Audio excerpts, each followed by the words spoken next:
ভাই ধুরন্ধরের সেটে নাকি মজুদ ছিল 500 লিটার পেট্রোল। ওই যে বিস্ফোরণের দৃশ্যগুলো ছিল, ট্যাঙ্কারের দৃশ্যগুলো ছিল, তাতে 500 লিটার তেল মজুদ ছিল, মানে পেট্রোল। রণবীর সিংকে বাঁচিয়ে লড়াই কিভাবে হলো, এই বিধ্বংসী লড়াইটা, আজকে সেটা নিয়ে আলোচনা করব। তেমনি আলোচনা করব যে একটা সিনেমার জন্য 500 লিটার পেট্রোল ব্যবহার করা হয়েছে, কিন্তু সাধারণ মানুষ যখন পেট্রোলের জন্য মরিয়া হয়ে ওঠে, মানে তার সাধ্য মতন সে পেট্রোল কিনতে পারে না। যারা ডেলিভারি ম্যানের চাকরি করে, যারা মানে দুটো কর্মসংস্থানের জন্য তাদেরকে কত টাকা খরচা করে পেট্রোল কিনতে হয়, অনেক সময় পেট্রোল তার স্বাদের মধ্যে জোটেও না। তো আজকে একটা সিনেমার জন্য 500 লিটার পেট্রোল, সেটা নিয়ে আজকে তুমুল আলোচনা করব। তোমরা প্লিজ আমাদের চ্যানেলটাকে একটা সাবস্ক্রাইব করে দাও, ভিডিওটা পুরো দেখো, তারপর তোমাদের মূল্যবান মতামতটা দিও। আর আমি সুপ্রিয় রয়েছি তোমাদের সঙ্গে, অবশ্যই আমাকে প্লিজ একটা সাপোর্ট কিন্তু তোমরা করো। আর আমাদের চ্যানেলে গিয়ে ঘুরে দেখে আসতে পারো বিভিন্ন ধরনের লেটেস্ট নিউজ, সিনেমা সংক্রান্ত খবর এবং ইনফরমেটিভ ভিডিও পেতে আমাদের চ্যানেলটাকে অবশ্যই একটা সাবস্ক্রাইব করে দেবে বন্ধুরা। এই যে রণবীর সিংয়ের ধুরন্ধর, যা তুমুল আলোচনার একটা ছবি ছিল, এবং মানে তোমরা ভালো করে জানো যে বক্স অফিসে মাত করে দিয়েছে একেবারে, যেটা থেকে কেউ কল্পনাই করতে পারেনি। আদিত্য ধরের উড়ি দ্য সার্জিক্যাল স্ট্রাইকের পরে এই ধুরন্ধর ফ্র্যাঞ্চাইজির ছবি বেশ বেশ প্রশংসিত থেকে সব থেকে বড় কথা, বক্স অফিসে যা হিট দিয়েছে সেটা কল্পনার বাইরে। মানে পুষ্পা টুকেও বেক করে দিয়েছে, বাহুবলী টুকে এবারে বেক করার পথে প্রায় কাছাকাছি এসে গিয়েছে। তো মুক্তির পর থেকে আদিত্য ধরে ধুরন্ধর দ্য রিভেঞ্জ ছবিটি আলোচনার একটা কেন্দ্রবিন্দুতে। এই ছবির পাকিস্তান বিরোধী চিত্রনাট্য অভিনয় ছাড়াও ছবিটির অ্যাকশন দৃশ্য ছিল অন্যতম একটা আকর্ষণ।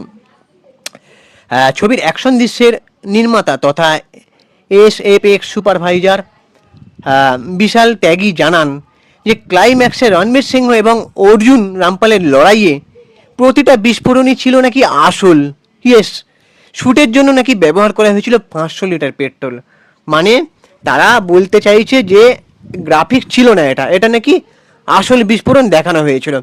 এবারে আমরা জানবো যে রণবীর সিংকে বাঁচানোর জন্য, মানে দেখো, সত্যিকারের যদি বিস্ফোরণটা ঘটিয়ে থাকে তারা এত লিটার তেল খরচা করে, তাহলে সেখানে তো একটা দুর্ঘটনা ঘটার সম্ভাবনা থাকে। সেখানে কিভাবে রণবীর এবং অর্জুন রামপালকে বাঁচিয়ে সেই শুটিংটা করা হলো।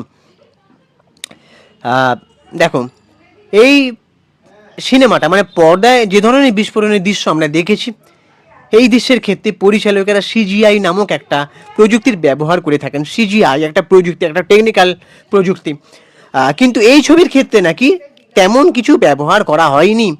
প্রকাশ জানান যে পরিচালক জানিয়ে দিয়েছিলেন এই ধরনের প্রযুক্তি নাকি তিনি ব্যবহারই করতে চান না।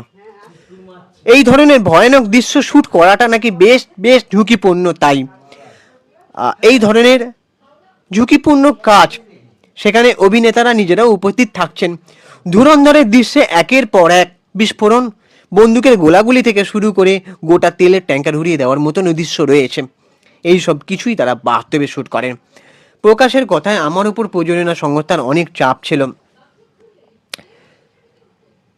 বিস্ফোরণের জন্য আসল ট্রেনের বেশ কন্টেনার ব্যবহার করা হয়েছিল, সেটা একটা বড় বড় চ্যালেঞ্জ ছিল আমার কাছে।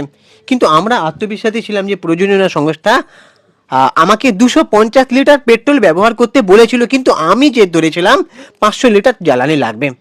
ঠিকঠাকভাবে বিস্ফোরণটা দেখানোটার জন্য সঠিক প্রভাব পেতে আমাকে প্রতিটি ট্যাঙ্কে 25 কেজি বিস্ফোরকও ভরতে হয়েছিল। আসলে আমার মন যা বলেছে তাই করেছি। ছবির শ্যুটে রণবীর সিং জানান যে আমি দারুণ কাজ করেছি, সেই দৃশ্য পর্যন্ত দাঁড়িয়েছিল অর্জুনের টেমও। তো এই দৃশ্যগুলো যেভাবে আমরা দেখেছি সিনেমায়, তার মানে তারা কতটা পরিশ্রম করেছে, তার মানে তোমরা সেটা ভাবো যে কতটা পরিশ্রম করলে এরকম একটা দৃশ্য রিয়েলি ফুটিয়ে তোলা যায় নিজেদেরকে প্রোটেক্ট করে। তো CGI ব্যবহার না করে এই সিনেমায় এটা যে ব্যবহার করা হয়েছে, এটা সত্যিই প্রশংসিত। তবে আমার কিছু প্রশ্ন যাচ্ছে একজন সাধারণ মানুষ হিসেবে, যে 500 লিটার পেট্রোল ব্যবহার করা হলো, সেটা শুধুমাত্র একটা সিনেমায় বিস্ফোরণের দৃশ্য দেখানো হবে বলে। আর এদিকে সাধারণ মানুষরা পেট্রোলের সমস্যায় ভোগান্তিতে পড়েন, যখন পেট্রোলের দাম বেড়ে যায় তারা ভোগান্তিতে পড়েন। তো আমাদের একটা কথা কি মনে হয় না যে যখন কোনো একটা সিনেমা এত টাকার ব্যবসা করছে, ঠিক আছে, সেটা শুধুমাত্র সাধারণ মানুষের টাকার ওপর, সাধারণ মানুষ কষ্টার্জিত অর্থ দিয়ে সেই সিনেমাটা দেখে তাদের সিনেমাটাকে ব্লকবাস্টার করে, তাই তো? তেমনি সিনেমা নির্মাতাদেরও একটা দায়িত্ববোধ বা দায়িত্ব থাকা উচিত, যে সাধারণ মানুষের জন্য কিছু করাটা উচিত। এই যে এত টাকার ব্যবসা করেছে, তারা যদি কিছুটা অর্থ সাধারণ মানুষের জন্য ব্যয় করতে, মানে সাধারণ মানুষের যে কোনো ত্রাণ সামগ্রী দিয়ে হতে পারে, বা মানুষের যদি কোনো উপকার করে হতে পারে, অনেক মানুষের, সবাইকে তো অনেক সম্ভব নয়, একটু একটু করে যদি কিছু কিছু মানুষের করে করা হয় তাহলে ভালো হয়। কারণ তাদের একটা কথা মানতে হবে যে দর্শকরাই ভগবান, দর্শকরা যদি না থাকে তাহলে তাদের কোনো মানে ভ্যালু নেই, তাই না? তো এটা কিন্তু আমার মতে মনে হলো যে যে কোনো সিনেমা, সেটা টলিউড বলিউড সাউথ, তাদের কিন্তু করা উচিত।